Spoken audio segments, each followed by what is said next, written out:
Hi guys, welcome to my YouTube channel. കുറേ നാളുകളുടെ ഗ്യാപ്പിന് ശേഷം പഠനത്തിൻ്റെ ട്രാക്കിലേക്ക് തിരികെ കയറുവാൻ കഷ്ടപ്പെടുന്നവരാണോ നിങ്ങൾ? എങ്കിൽ നിങ്ങൾക്കുള്ളതാണ് ഈ വീഡിയോ. സ്റ്റെപ്പ് ബൈ സ്റ്റെപ്പായി ഞാനിത് പറയാം. Step number 1, mind set. നിങ്ങളുടെ മനസ്സാണ് നിങ്ങളുടെ ശക്തി. കുറേ നാളുകൾ നല്ല രീതിക്കൊക്കെ പ്രിപ്പയർ ചെയ്തു, ബട്ട് പല കാരണങ്ങൾ കൊണ്ട് നിങ്ങളുടെ പഠനത്തിന് ഒരു ഗ്യാപ്പ് വന്നു. എങ്കിൽ ഫസ്റ്റ് ഓഫ് ഓൾ നിങ്ങൾക്ക് വേണ്ടത് നിങ്ങളുടെ ഗോളിലേക്ക് എത്തിച്ചേരണം എന്ന സ്ട്രോങ് ആയ ഡിസിഷനാണ്. ഏത് പ്രതിസന്ധി ഘട്ടത്തെയും തരണം ചെയ്യാനുള്ള മാർഗം നിങ്ങൾ സ്വയം കണ്ടെത്തുമെന്ന് നിങ്ങൾ തന്നെ നിങ്ങളുടെ മനസ്സിനെ ധൈര്യപ്പെടുത്തുക. Step number 2, written goal. ഒരു ബുക്കും പെന്നും എടുക്കുക. ആദ്യം തന്നെ നിങ്ങൾക്ക് അച്ചീവ് ചെയ്യേണ്ട ഗോൾ അല്ലെങ്കിൽ ടാർഗറ്റ് എന്താണെന്ന് വ്യക്തമായി ആ പേജിൽ എഴുതുക.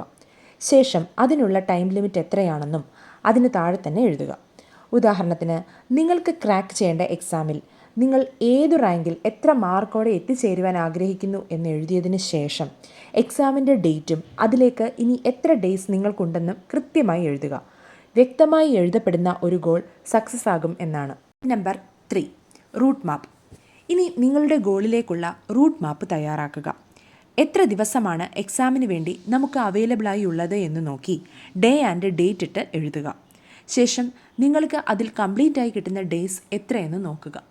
അതായത് മറ്റ് ആവശ്യങ്ങൾക്കായി ടൈം സ്പെൻഡ് ചെയ്യേണ്ടി വരാത്ത ദിവസങ്ങൾ, സോളിഡായും പഠിക്കാൻ മാത്രം ലഭിക്കുന്ന ഡേയ്സിൻ്റെ എണ്ണമെടുക്കുക. എന്നിട്ട് ടോട്ടൽ സിലബസിനെ ഈ ഡേയ്സിലേക്ക് കൃത്യമായി വിഭജിച്ച് ഓരോ ദിവസവും പ്രാക്ടിക്കലി അച്ചീവ് ചെയ്യാൻ പറ്റുന്ന ടാർഗറ്റ് കൊടുത്ത് ഷെഡ്യൂൾ ഇടുക. ഓർക്കുക, സിലബസിൻ്റെ തിയറി പോർഷൻ കവർ ചെയ്യുന്നതിനോടൊപ്പം സബ്ജക്റ്റ് വൈസ് അല്ലെങ്കിൽ ഇയർ വൈസ് PYQ സോൾവ് ചെയ്യുന്നതിനും ദിവസങ്ങൾ കൃത്യമായി ഡിവൈഡ് ചെയ്ത് കൊടുക്കണം. Step number 4, start now. ഇനി ഒരു പെർഫെക്റ്റ് ടൈമിന് വേണ്ടി വെയിറ്റ് ചെയ്യാതെ നിങ്ങളുടെ ലക്ഷ്യത്തിലേക്കുള്ള ഫസ്റ്റ് സ്റ്റെപ്പ് ഇപ്പോൾ തന്നെ എടുക്കുക. Step number 5, assessment. നിങ്ങൾ പഠിക്കുന്നതിനോടൊപ്പം നിങ്ങളെ സ്വയം വിലയിരുത്താനും നിങ്ങൾക്ക് കഴിയണം. സോ ഓരോ വീക്കെൻഡിലും ഒരു മോക്ക് ടെസ്റ്റ് അല്ലെങ്കിൽ ഗ്രാൻഡ് ടെസ്റ്റ് അറ്റൻഡ് ചെയ്യുക. വെറുതെ എക്സാം അറ്റൻഡ് ചെയ്തിട്ട് മാത്രം കാര്യമില്ല. തെറ്റിയ ചോദ്യങ്ങൾ, കൺഫ്യൂഷൻ ഉണ്ടാക്കിയ ചോദ്യങ്ങൾ, ഇവയുടെ എല്ലാം ഉത്തരം പഠിച്ചുറപ്പിക്കുക. അല്ലെങ്കിൽ ഈ തെറ്റിയ ചോദ്യങ്ങൾ നിങ്ങൾ ഇനിയും തെറ്റിക്കും. സോ നിങ്ങളുടെ വീക്ക് ഏരിയ സ്ട്രോങ് ആക്കി പോയേ മതിയാവൂ. Step number 6, avoid distractions. നമ്മുടെ ജീവിതത്തിൽ പ്രധാനപ്പെട്ട ഒരു ലക്ഷ്യത്തിനു വേണ്ടി ഒരു ശക്തമായ തിരിച്ചുവരവ് നടത്തുകയാണ് നമ്മൾ. സോ നിർബന്ധമായും നിങ്ങളുടെ ടൈം നഷ്ടപ്പെടുത്തുന്ന ഫോൺ, സോഷ്യൽ മീഡിയ ഒക്കെ ഈ ഒരു ഗെറ്റ് ബാക്ക് ഫേസിൽ പരമാവധി യൂസ് ചെയ്യുന്നത് ഒഴിവാക്കിയേ പറ്റൂ. അൺനെസസറി ഇഷ്യൂസ് ഉണ്ടാക്കുന്നതും അങ്ങനെയുള്ള നെഗറ്റിവിറ്റീസിൽ തലയിടുന്നതും ഒക്കെ ഒഴിവാക്കുക. മനസ്സിനെ പരമാവധി ഗോൾ ഓറിയൻറ്റഡ് ആക്കി നിർത്തുക. നിങ്ങളുടെ ലക്ഷ്യത്തിലേക്ക് നിങ്ങൾക്ക് എനർജി ഇൻവെസ്റ്റ് ചെയ്യേണ്ടതുകൊണ്ട് തന്നെ നിങ്ങളുടെ എനർജി നിങ്ങൾ തന്നെ കൺസർവ് ചെയ്യുക.